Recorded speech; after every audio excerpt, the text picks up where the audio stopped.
Welcome to the post-game news conference for the 2021 College Football Playoff National Championship game. We are now joined by Nick Saban, head coach of the Alabama Crimson Tide. We'll start with an opening statement from Coach Saban and then go to questions. To ask a question, please raise your hand using the icon within Zoom. Once we select your question, you'll go ahead and give that to Coach, and then we'll mute your microphone while he's answering. Coach, again, congratulations. Please give us a brief opening statement. Thank you. Well, I'm just so proud of our team for what they've accomplished all season long, the adversity that they had to overcome, the togetherness that they have as a group, the way they've supported one another, and to go undefeated, win 11 SEC games and win the national championship and beat two fine teams in Notre Dame and Ohio State. I'll tell you how proud I am of that. And we, a lot of guys, played not absolutely 100% because we would be beat up, but showed a lot of guts and a lot of grit out there in terms of the way they competed and the way they performed. I think it was a fantastic offensive performance by Mac and Smitty and the whole group. The offensive line has done a great job all year long. So really just can't say enough and can't really put it into words in terms of how proud I am of this group, this team, because they are the ultimate team. Thank you. We'll take our first question from Dennis Dodd.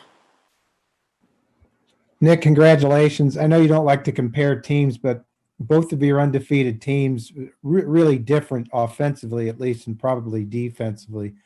I wonder if you could compare the two and what it's like now to have another undefeated team. Well, I think especially in this year, with all the disruptions, no spring practice, really no summer ball of all or any sort, develop players, no games where you could play other players and develop players on the team. I think this is based on the circumstances. This team has really accomplished a lot to be able to do what they did. We have great leadership on this team, really good players that are the best people on the team.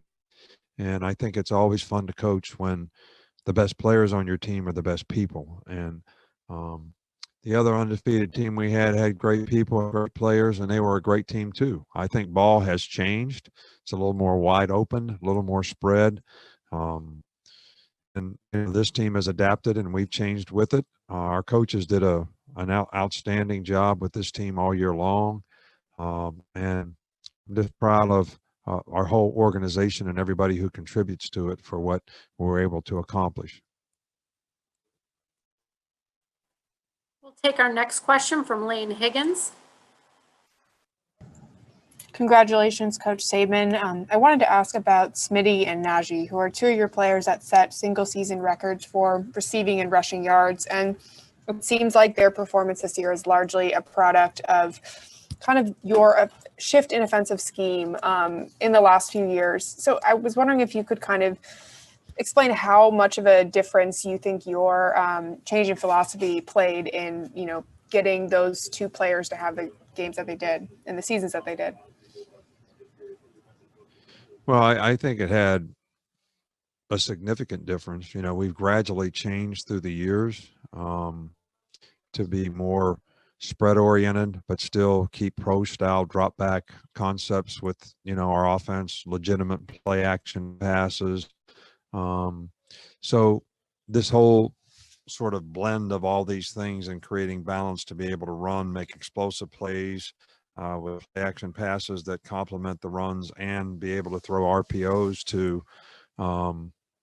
count people in the box a lot. We threw a lot of RPOs tonight on a lot of those slants and glances, and they had 8 guys in the box or one more than we can block, and you're one-on-one with the corner. So Mac does a great job of executing it.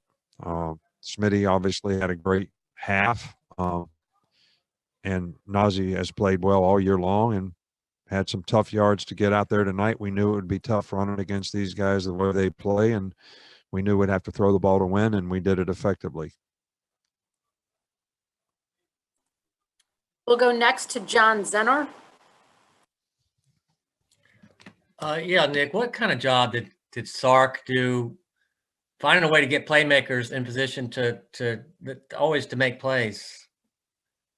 It seemed like Well, Smitty I can think always he's get a open. fabulous job. Yeah, he's done a fabulous job all year long. He's got a great plan, does a great job preparing the players, and does a really good job of calling the game. And, knows what the other team is doing, knows how to attack it, knows where to put the players to put them in position to be able to make those plays against what the other team is doing.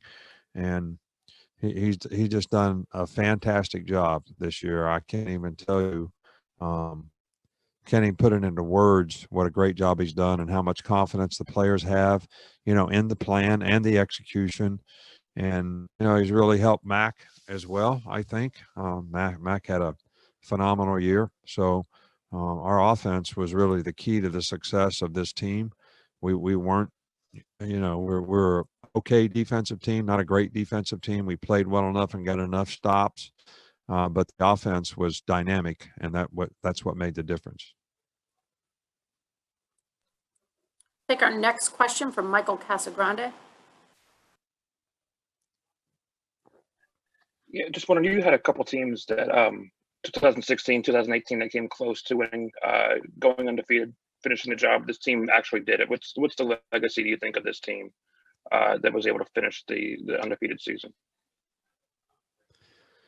Well, to me, this team accomplished more almost than any team. No disrespect to any other teams that we had or any championship teams, but this team won 11 SEC games. No other team has done that. They won the SEC and went undefeated in the SEC. And then they beat two great teams in the playoffs with no break in between.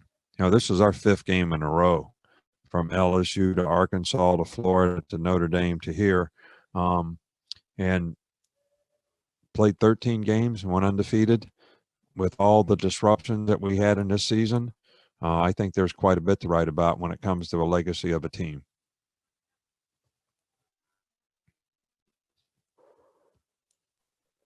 Take our next question from Bill Bender.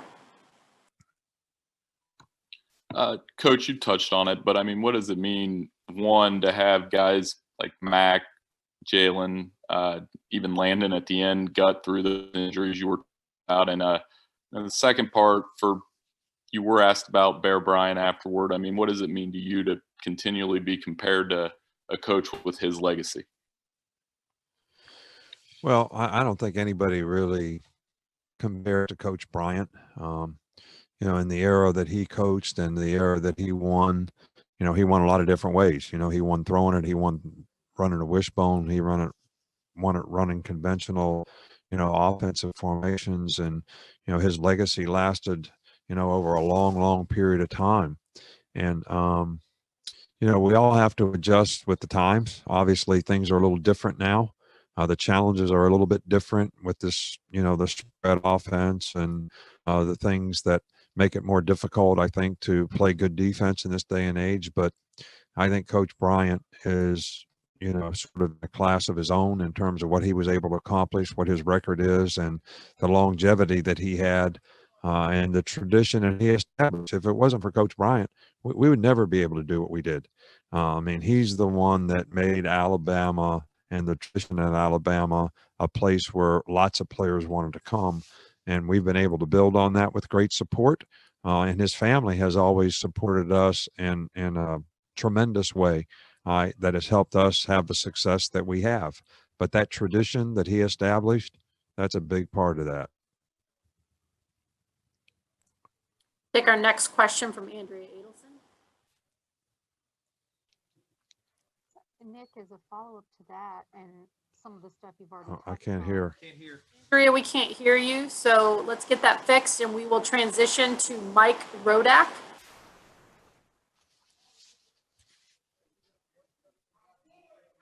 Nick, how difficult was it to see Devontae go down in the second half there, just after the season that he's had, and just how is he doing as far as his hand after the game? Well, he did really dislocated his finger. And, I told Smitty after the game, I said, "You're the only player that I know that missed a whole half because of your finger visiting. But they couldn't get it to, it was dislocated and they couldn't get it back in. And if they'd have got it back in, he would have been fine. And he actually wanted to win and play, and we just didn't allow him to. But he's a great competitor. I heard somebody say he set some kind of record in the first half of the game.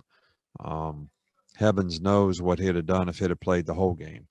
But, you know, you're talking about the ultimate warrior and the ultimate competitor. And, you know, I'm so happy for him that he was recognized as the best player in college football, because I don't think anybody's done more for their team than he has for our team. Coach, thank you for your time tonight. We appreciate it. And again, congratulations on the national title. All right. Thank you. Appreciate it.